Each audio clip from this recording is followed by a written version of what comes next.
परमात्मा श्री कृष्ण की वाणी गीता गुरु शिष्य संवाद है। अतः अर्जुन ने स्वीकार किया कि शिष्यस्तेहं साधिमाम त्वाम प्रपन्नम। भगवन, मैं आपका शिष्य हूं, आपकी शरण हूं। मुझे वो उपदेश दीजिए जिससे मैं परम श्रेय को प्राप्त हो जाऊं। अमृतंश बहनों तथा भाइयों, जिन महापुरुष ने समस्त वेदों का संकलन किया, वेदांत शास्त्र का प्रवर्तन किया, महाभारत तथा भागवत जिनकी कृतियां हैं, उन्होंने शास्त्रों के रूप में किसी ग्रंथ को मान्यता दी तो वो है भगवान श्री कृष्णोक्त गीता। तरह तरह की पूजा पद्धतियां परस्पर विरोधी संगठन धर्म के नाम पर प्रचलित हैं, जबकि धर्म का लक्ष्य है एक परमात्मा की शोध।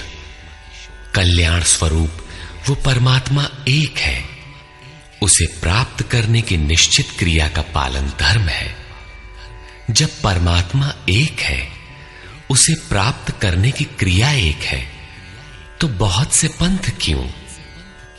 इसके समाधान के लिए प्रस्तुत है यथार्थ गीता का भावांश। ये गीता धर्म के सरल स्वरूप और उसकी प्राप्ति हेतु निर्धारित क्रिया का क्रमबद्ध तथा पूर्ण विवरण योगेश्वर श्री कृष्णोक्त गीता है। विश्व के प्रत्येक महापुरुष ने जो कुछ भी साधन बताया है, वो सब का सब तथा अनेक गोपनीय स्थितियों का स्पष्टीकरण अकेले गीता में है। इसलिए संपूर्ण मानव जाति के कल्याण का अतर्क शास्त्र गीता है। महाभारत में संकेत है कि जब कौरवों और पांडवों की सेनाएं आमने सामने खड़ी हो गईं, तो संपूर्ण निशांतर कौरवों में प्रवेश कर गए और सभी देवता पांडवों में। इस कथन से महर्षि व्यास ने स्पष्ट कर दिया कि गीता के सभी पात्र देवता या असुर हैं तथा प्रतीकात्मक हैं। प्रत्येक मनुष्य के अंतःकरण में दैवी और आसुरी दो प्रकृतियां अनादिकाल से हैं। दैवी शक्तियों के सहयोग से जब मनुष्य अपने आत्म स्वरूप की ओर अग्रसर होता है, तो काम, क्रोध, राग, द्वेष इत्यादि आसुरी वृत्तियां बाधा के रूप में आक्रमण करती हैं।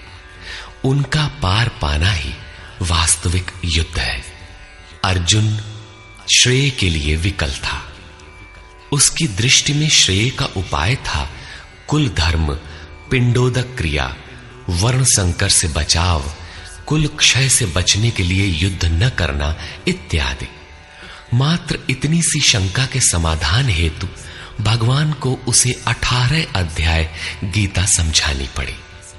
अंत में पूछा कि क्या तेरा मोह नष्ट हुआ? अर्जुन ने स्वीकार किया कि भगवन, मेरा मोह नष्ट हो गया और अब मैं वैसा ही करूंगा जैसा भगवान ने उपदेश दिया है। वस्तुतः ये केवल अर्जुन की शंका नहीं थी, बल्कि मानव मात्र की शंका है कि श्रेय क्या है, उसे कैसे प्राप्त करें।